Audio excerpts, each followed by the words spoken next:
Hello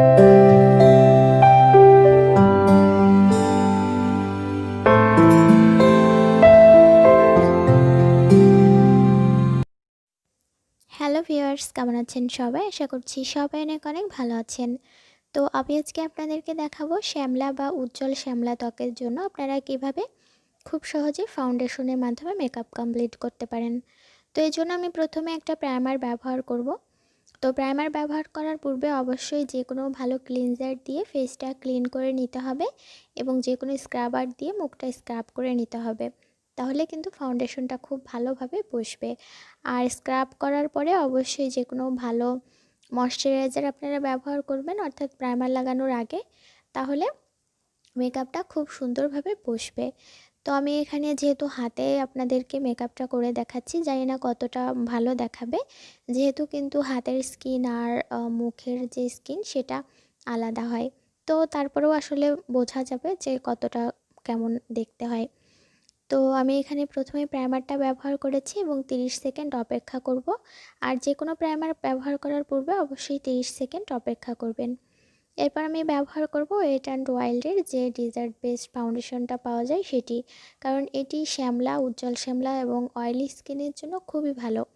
তো আপনারা যাদের ড্রাই স্কিন বা রুক্ষ ত্বক রয়েছে তারা ডেজার্ট বেসের পরিবর্তে গোল্ডেন বেসটা ব্যবহার করতে পারেন। এটা শ্যামলা ত্বকের জন্য অনেক ভালো। আর ডেজার্ট বেসটা যেটা হয় এটা কিন্তু অক্সিডাইজ করে না অয়েলি স্কিনে। তো এখানে আমি কয়েক ফোঁটা ফাউন্ডেশন লাগিয়ে নিচ্ছি। আর ফাউন্ডেশনটা অবশ্যই আপনারা চেষ্টা করবেন আঙুলের সাহায্যে ভালোভাবে বসিয়ে দেওয়ার জন্য, কারণ আঙুলের সাহায্যে ভালোভাবে বসালে ফাউন্ডেশনটা খুব ভালোভাবে সেট হয়।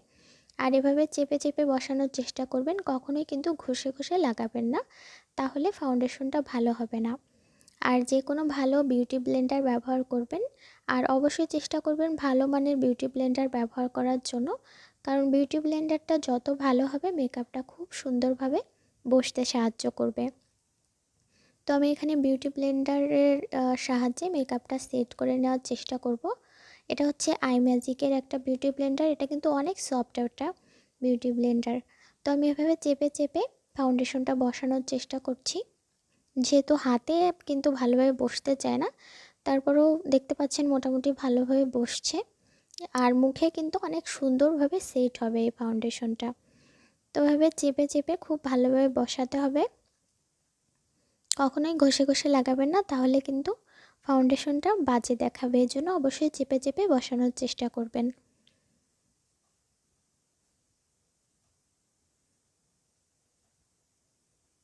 তো আমার এখানে প্রায় হয়ে গিয়েছে ফাউন্ডেশনটা বসানো। এবার আমি ব্যবহার করব যে কোনো, আপনারা চাইলে প্রেসড পাউডার বা চাইলে লুজ পাউডারও ব্যবহার করতে পারেন। তো আমি এখানে লুজ পাউডার ব্যবহার করব না, আমি এখানে যে ফাউন্ডেশন পাওয়া যায় ফাউন্ডেশন পাউডার সেটা ব্যবহার করব।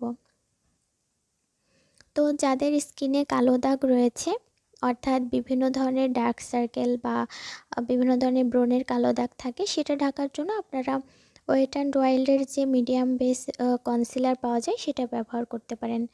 তো এখানে আমি দুইটা পাউডারের অপশন দেখাচ্ছি, ওয়েট অ্যান্ড ওয়াইল্ডের যে প্রেসড পাউডার বা মিস রোজের আপনারা পেতে পারেন একটা ফাউন্ডেশন পাউডার, সেটাও ব্যবহার করতে পারেন। তো আমি এখানে পাউডারটা নিয়ে ফাউন্ডেশনের উপরে খুব ভালোভাবে সেট করে দিব চেপে চেপে।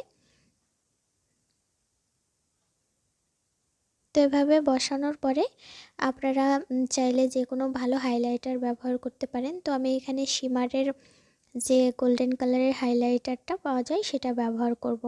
তো অনেকে আছেন অনেক গ্লেজি মেকআপ পছন্দ করেন, সেক্ষেত্রে আপনারা চাইলে একটু বেশি করে লাগাতে পারেন, আর যদি চান যে হালকা করে লাগাবেন হালকা করেও লাগাতে পারেন। তো এটা কিন্তু যাদের অয়েলি স্কিন তাদের জন্য অনেক ভালো কাজ করবে। আর যাদের ড্রাই টু কম্বিনেশন স্কিন তারা গোল্ডেন বেসটা ব্যবহার করবেন শ্যামলা ত্বকের ক্ষেত্রে। তো আমি এখানে হাইলাইটারটা লাগিয়ে নিয়েছি। আসলে ফেসে কিন্তু অনেক সুন্দর দেখাবে, এখানে যদিও বা অতটা বোঝা যাচ্ছে না হাতে, আপনারা মুখে লাগানোর পরে বুঝতে পারবেন এটা আসলে কতটা ভালো কাজ করে। তো এখানে আমি মেকআপ ফিক্স স্প্রে ব্যবহার করব, কিস বিউটির যে মেকআপ ফিক্স স্প্রে পাওয়া যায় সেটা।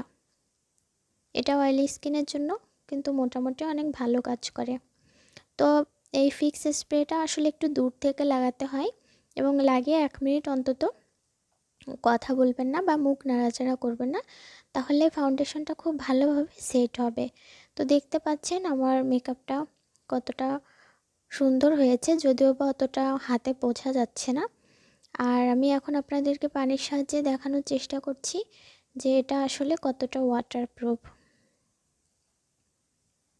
তো এখানে আমি হালকা করে পানি নিয়ে আপনাদেরকে দেখানোর চেষ্টা করছি, জানি না বোঝা যাচ্ছে কিনা। তো এভাবে আপনারা চাইলে আপনাদের মেকআপ কমপ্লিট করতে পারেন। আর মেকআপ কমপ্লিট করার পরে অবশ্যই আপনারা মেকআপটা ভালোভাবে রিমুভ করবেন এবং যে বিউটি ব্লেন্ডারটা ব্যবহার করেন সেটা অবশ্যই পরিষ্কার করে রাখবেন, নাহলে কিন্তু এর জন্য ত্বকে পিম্পল হতে পারে। তো ভিডিওটি দেখার জন্য আপনাদের সবাইকে জানাই অসংখ্য অসংখ্য ধন্যবাদ।